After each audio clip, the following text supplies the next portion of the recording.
30%, তমুক দলের 40%, সেই হিসাব নিকাশ এবার বাংলাদেশের জনগণ তাদের ভোটাধিকার মধ্য দিয়ে বদলে দিবে। আমাদের 10 দলীয় ঐক্য,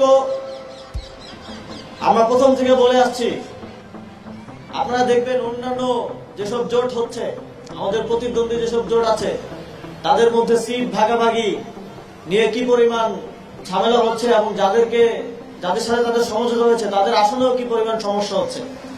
আমরা প্রথম থেকে বলে আসছি, আমাদের এই ঐক্য কিছু প্রিন্সিপালের ভিত্তিতে আমরা এই ঐক্য গঠন করেছি। আমরা কোন সিট ভাগাভাগি কিংবা ক্ষমতার ভাগাভাগির আলোচনার মধ্য দিয়ে ইতিহাসে যেই ইকুয়েশন 50 বছর 55 বছর ধরে চলে আসছিল, সেই প্রত্যেক ইকুয়েশন এবারের নির্বাচনে ভেঙে গেছে।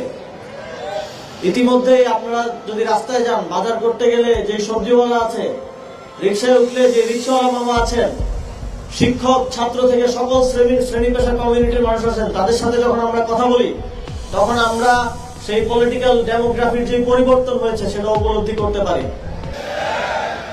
সুতরাং আগের যেই গতানুগতিক হিসাব নিকাশ, যে অমুক দলের 30%, তমুক দলের 40%, সেই হিসাব নিকাশ এবার বাংলাদেশের জনগণ তাদের ভোটাধিকার মধ্য দিয়ে বদলে দিবে।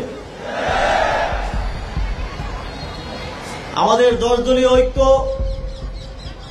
আমরা প্রথম থেকে বলে আসছি, আপনারা দেখবেন অন্যান্য যেসব জোট হচ্ছে, আমাদের প্রতিদ্বন্দ্বী যেসব জোট আছে, তাদের মধ্যে সিট ভাগাভাগি নিয়ে কি পরিমাণ ঝামেলা হচ্ছে এবং যাদের সাথে তাদের সমঝোতা হয়েছে তাদের আসলেও কি পরিমাণ সমস্যা হচ্ছে। আমরা প্রথম থেকে বলে আসছি, আমাদের এই ঐক্য কিছু প্রিন্সিপালের ভিত্তিতে আমরা এই ঐক্য গঠন করেছি। আমরা কোন সিট ভাগাভাগি কিংবা ক্ষমতার ভাগাভাগির আলোচনার মধ্য দিয়ে ঐক্য গঠন করিনি। আমরা এই ঐক্য গঠন করেছি বাংলাদেশকে মুক্তি দেওয়ার জন্য। আমরা এই ঐক্য গঠন করেছি জুলাই গণঅভ্যুত্থানের মধ্য দিয়ে যে সংস্কারের কমিটমেন্ট দেশবাসীকে আমরা দিয়েছি সেটা বাস্তবায়ন করার জন্য। এই ঐক্য, এই জোট বিজয়ী হলে ঐক্যমত্য কমিশনের সংস্কারের যে বিষয়গুলো এই গণভোটে আছে তার থেকে আরো বেশি সংস্কার আমরা করব। এই কমিটমেন্ট আমরা দেশবাসীকে দিতে চাই।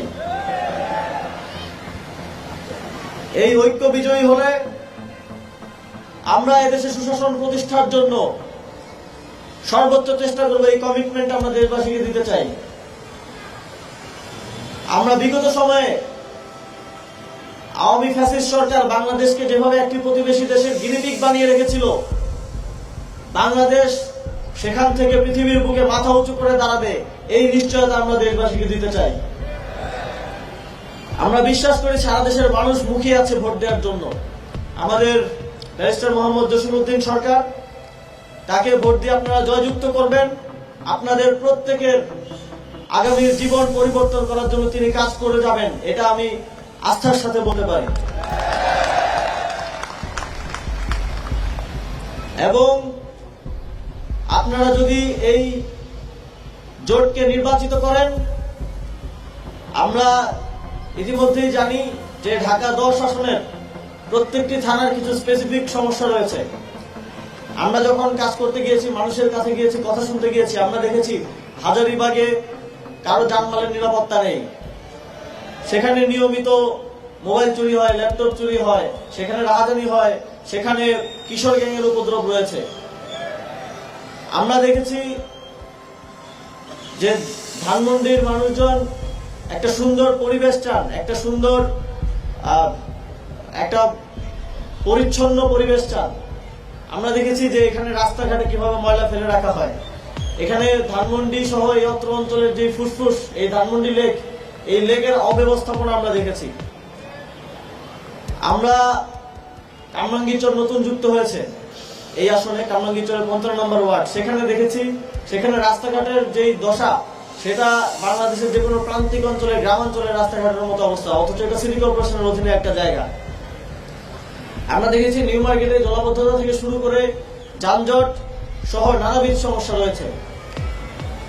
আমি এই সমস্যাগুলো সমাধানে এই আসনের একজন ভোটার হিসেবে এবং এই আসনের একজন নাগরিক হিসেবে আমি আমার আস্থাটা ব্যারিস্টার জসিমউদ্দিন সরকারের উপরে রাখবো এবং আমি প্রত্যাশা করবো আপনারাও তাকে আস্থা রাখবেন, তাকে ভোট দিয়ে জয়যুক্ত করবেন।